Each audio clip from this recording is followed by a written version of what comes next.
वाहिगुरू जी का खालसा, वाहिगुरू जी की फतेह।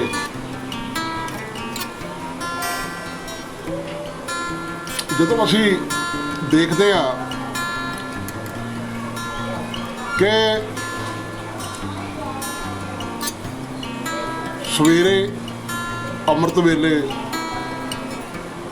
ਗੁਰਬਾਣੀ ਦਾ ਪਾਠ ਨੇਤਰਮ ਕਰਨ ਵਾਸਤੇ ਬੈਠਦੇ ਆ ਤਾਂ ਆਪਣੀ ਸਮਝ ਅਨੁਸਾਰ ਅਸੀਂ ਸ਼ੁੱਧ ਗੁਰਬਾਣੀ ਦਾ ਪਾਠ ਕਰਨ ਦੀ ਕੋਸ਼ਿਸ਼ ਕਰਦੇ ਹਾਂ। ਔਰ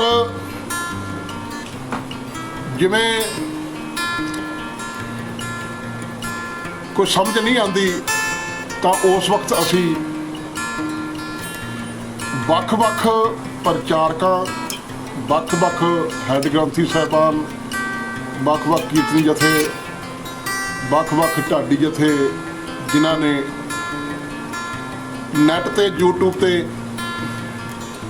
ਜਪਜੀ ਸਾਹਿਬ ਦਾ ਪਾਠ, ਨੇਤਰਮ ਦਾ ਪਾਠ ਪਾਇਆ ਹੋਇਆ।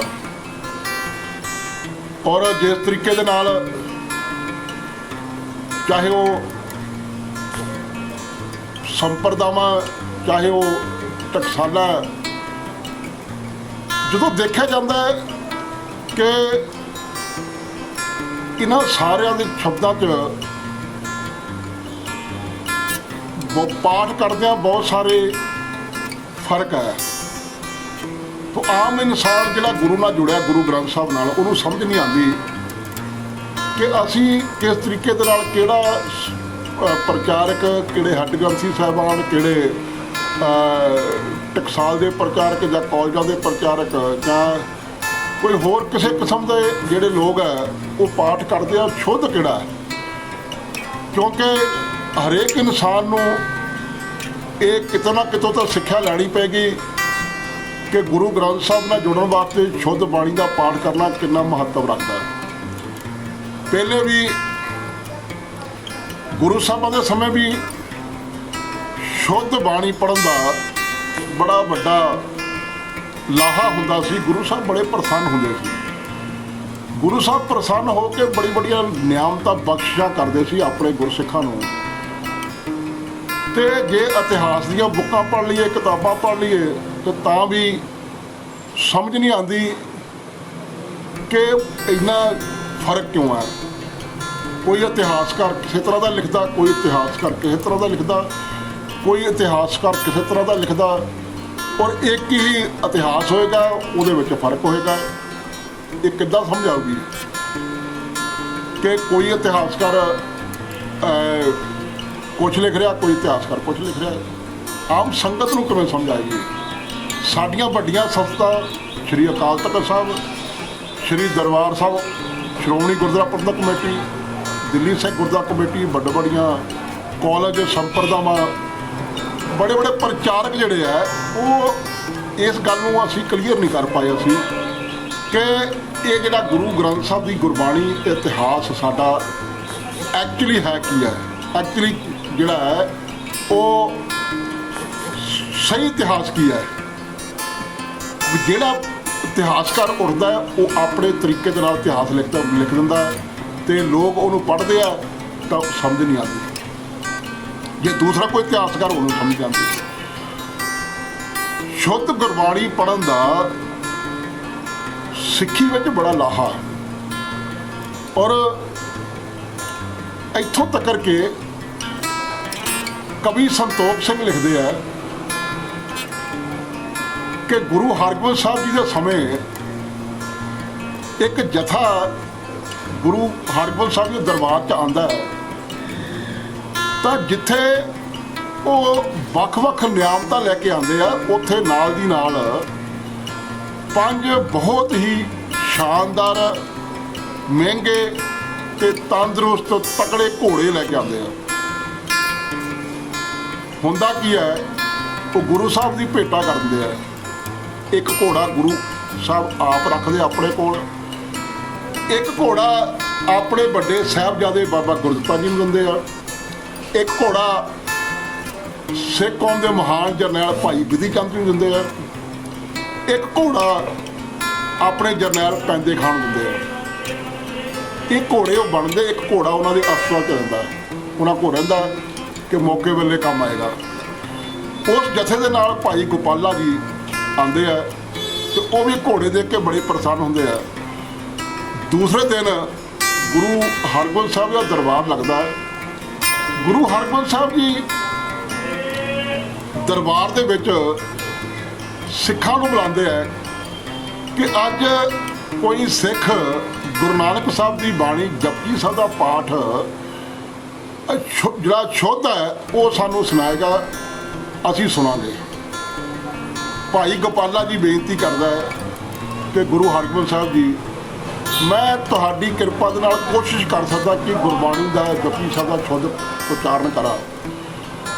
ਤਾਂ ਸ਼ੁਰੂ ਹੁੰਦਾ ਭਾਈ ਗੋਪਾਲਾ ਗੁਰੂ ਹਰਗੋਬਿੰਦ ਸਾਹਿਬ ਦੇ ਸਨਮੁਖ ਸੰਗਤ ਬਿਰਾਜਮਾਨ ਹੈ, ਜਪਜੀ ਸਾਹਿਬ ਦਾ ਪਾਠ ਸ਼ੁਰੂ ਕਰਦਾ ਹੈ, ਸ਼ੁੱਧ ਉਚਾਰਨ ਜਪਜੀ ਸਾਹਿਬ ਦਾ ਪਾਠ ਕਰਦਾ। ਗੁਰੂ ਹਰਗੋਬਿੰਦ ਸਾਹਿਬ ਜੀ ਬੜੇ ਪ੍ਰਸੰਨ ਹੁੰਦੇ ਆ ਕਿ ਇਹ ਸਿੱਖ ਗੁਰੂ ਨਾਨਕ ਸਾਹਿਬ ਜੀ ਦੀ ਬਾਣੀ ਪੜ੍ਹ ਰਿਹਾ ਔਰ ਬੜਾ ਆਨੰਦ ਆ ਰਿਹਾ ਹੈ। ਹੋਵੇ ਨਾ ਕਿ ਮੈਂ ਇਸ ਭਾਈ ਗੋਪਾਲੇ ਨੂੰ ਗੁਰੂ ਨਾਨਕ ਦੀ ਗੱਦੀ ਦਾ ਵਾਰਸ ਬਣਾਵਾਂ ਕਿ ਇੰਨਾ ਸ਼ੁੱਧ ਬਾਣੀ ਪੜ੍ਹ ਰਿਹਾ। ਔਰ ਆਪ ਗੁਰੂ ਹਰਗੋਬਿੰਦ ਸਾਹਿਬ ਜੀ ਗੱਦੀ ਤੋਂ ਉੱਠਦੇ ਆ ਤੇ ਉਹਨੂੰ ਬਿਠਾਉਣ ਦੀ ਤਿਆਰੀ ਕਰਦੇ ਭਾਈ ਗੋਪਾਲਾ ਨੂੰ। ਪਰ ਭਾਈ ਗੋਪਾਲਾ ਜਦੋਂ ਪਾਠ ਕਰਦਾ ਤਾਂ ਉਸ ਵਕਤ ਉਹਦੇ ਮਨ 'ਚ ਖਿਆਲ ਆਉਂਦਾ ਕਿ ਹੋਵੇ ਨਾ ਖੁਸ਼ ਹੋ ਕੇ ਗੁਰੂ ਹਰਗੋਬਿੰਦ ਸਾਹਿਬ ਜੀ ਜਪਜੀ ਸਾਹਿਬ ਦਾ ਪਾਠ ਸੁਣ ਕੇ ਮੈਨੂੰ ਜਿਹੜਾ ਕੱਲ੍ਹ ਵਾਲਾ ਇੱਕ ਬਚਿਆ ਘੋੜਾ ਆ, 5 ਘੋੜੇ ਦਾ ਘੋੜਾ ਬੜਾ ਸ਼ਾਨਦਾਰ ਤੇ ਮਹਿੰਗਾ, ਉਹ ਕਹਿੰਦੇ ਹਨ ਕਿ ਉਹਦੀ ਕੀਮਤ ਵੀ ਉਸ ਵਕਤ 1.25 ਲੱਖ ਦੀ ਸੀ। ਤਾਂ ਗੁਰੂ ਹਰਗੋਬਿੰਦ ਸਾਹਿਬ ਜੀ ਗੁਰੂ ਨਾਨਕ ਦੀ ਗੱਦੀ ਦੇਣ ਨੂੰ ਤਿਆਰ ਸੀ, ਪਾਠ ਸੁਣ ਕੇ ਸ਼ੁੱਧ। ਤੇ ਭਾਈ ਗੋਪਾਲਾ ਉਹ ਘੋੜਾ ਲਿਆਂਦਾ ਅਸ਼ੁਕ ਸੀ। ਤੇ ਜਦੋਂ ਸਮਾਪਤੀ ਹੋਈ ਪਾਠ ਦੀ ਤਾਂ ਗੁਰੂ ਸਾਹਿਬ ਕਹਿੰਦੇ ਭਾਈ ਗੋਪਾਲਾ ਤੂੰ ਤਾਂ ਘੋੜੇ ਉੱਤੇ ਮੋਹਤ ਹੋ ਗਿਆ, ਅਸੀਂ ਤਾਂ ਤੇਰਾ ਪਾਠ ਸੁਣ ਕੇ ਜੋ ਬਿਲਕੁਲ ਸ਼ੁੱਧ ਸੀ ਉਹ ਪਾਠ ਸੁਣ ਕੇ ਇੰਨੇ ਪ੍ਰਸੰਨ ਹੋਏ ਸੀ ਕਿ ਤੈਨੂੰ ਗੁਰੂ ਨਾਨਕ ਦੀ ਗੱਦੀ ਦਾ ਵਾਰਸ ਬਣਾਉਣ ਨੂੰ ਤਿਆਰ ਹੋ ਗਏ ਸੀ। ਸ਼ੁੱਧ ਉਚਾਰਨ ਦਾ ਇੰਨਾ ਮਹੱਤਵ ਹੈ, ਇੰਨਾ ਲਾਹਾ ਹੈ। ਇੱਕ ਹੋਰ ਭਾਈ ਸੰਤੋਖ ਸਿੰਘ ਲਿਖਦੇ ਆ, ਉਹ ਕਹਿੰਦੇ ਆ ਕਿ ਗੁਰੂ ਗੋਬਿੰਦ ਸਿੰਘ ਮਹਾਰਾਜ ਜੀ ਦੇ ਦਰਬਾਰ 'ਚ ਇੱਕ ਸਿੰਘ ਬਾਣੀ ਪੜ੍ਹ ਰਿਹਾ ਸੀ ਤਾਂ ਗੁਰੂ ਸਾਹਿਬ ਬਾਰ-ਬਾਰ ਸੁਣ ਰਹੇ ਸੀ ਤਾਂ ਉਹਨਾਂ ਨੇ ਗੁੱਸਾ ਕੀਤਾ ਹੈ।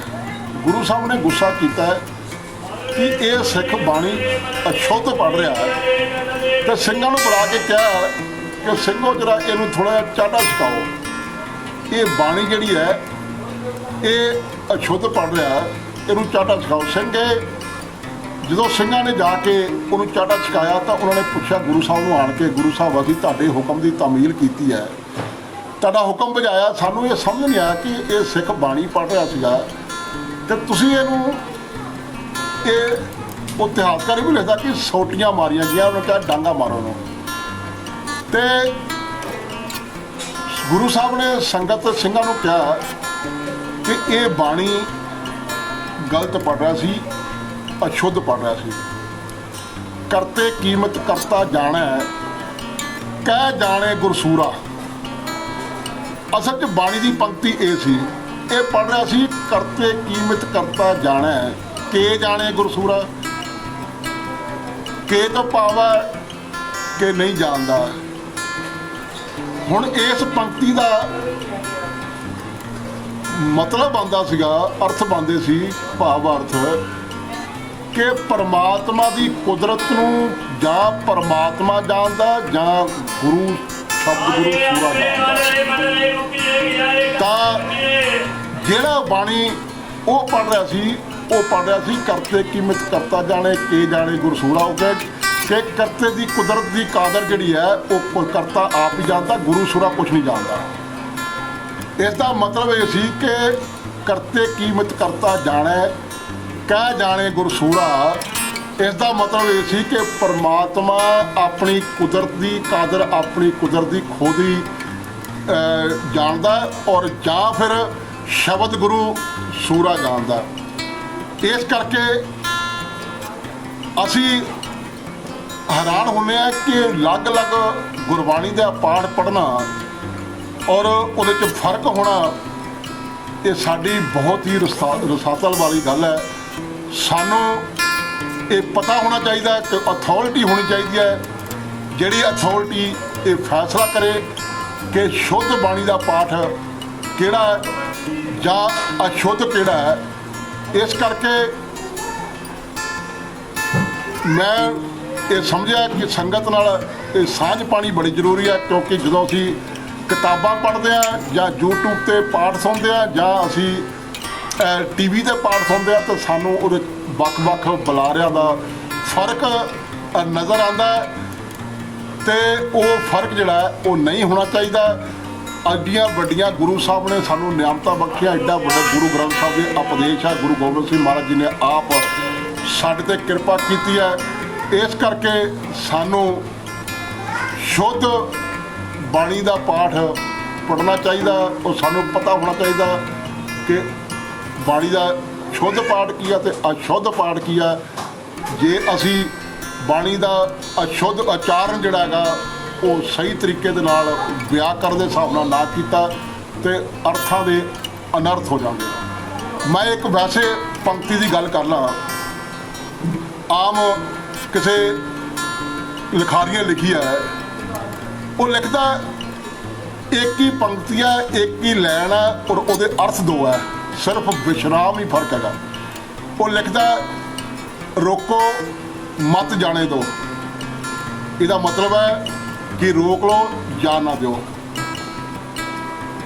ਜੇ ਵਿਸ਼ਰਾਮ ਅੱਗੇ ਲਾਣੇ ਰੋਕੋ ਮਤ ਜਾਣੇ ਦਿਓ ਤੇ ਇਹਦਾ ਮਤਲਬ ਹੈ ਕਿ ਇਹਨੂੰ ਰੋਕੋ ਨਾ, ਇਹਨੂੰ ਜਾਣ ਦਿਓ। ਇਸ ਕਰਕੇ ਜੇ ਅਸੀਂ ਵਿਸ਼ਰਾਮ ਸਹੀ ਤਰੀਕੇ ਦੇ ਨਾਲ ਲਗਾਉਂਦੇ ਹਾਂ ਤਾਂ ਸਾਨੂੰ ਗੁਰਬਾਣੀ ਪੜ੍ਹਨ ਦਾ, ਸਾਨੂੰ ਪਾਠ ਕਰਨ ਦਾ ਲਾਹਾ ਤਾਂ ਹੈ ਕਿ ਜੇ ਸਾਨੂੰ ਉਸ ਬਾਣੀ ਦੀ ਸਮਝ ਹੋਣੀ ਚਾਹੀਦੀ ਹੈ।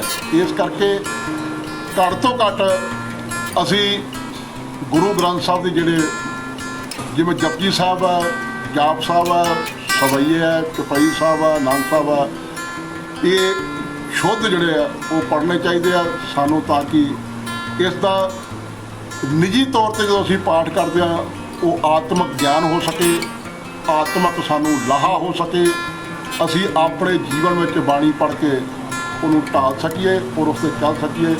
ਇੰਨੀਆਂ ਹੀ ਬੇਨਤੀਆਂ ਪ੍ਰਵਾਨ ਕਰਨਾ। ਗੱਜ ਕੇ ਬੁਲਾਓ ਫਤਿਹ। ਵਾਹਿਗੁਰੂ ਜੀ ਕਾ ਖਾਲਸਾ, ਵਾਹਿਗੁਰੂ ਜੀ ਕੀ ਫਤਿਹ।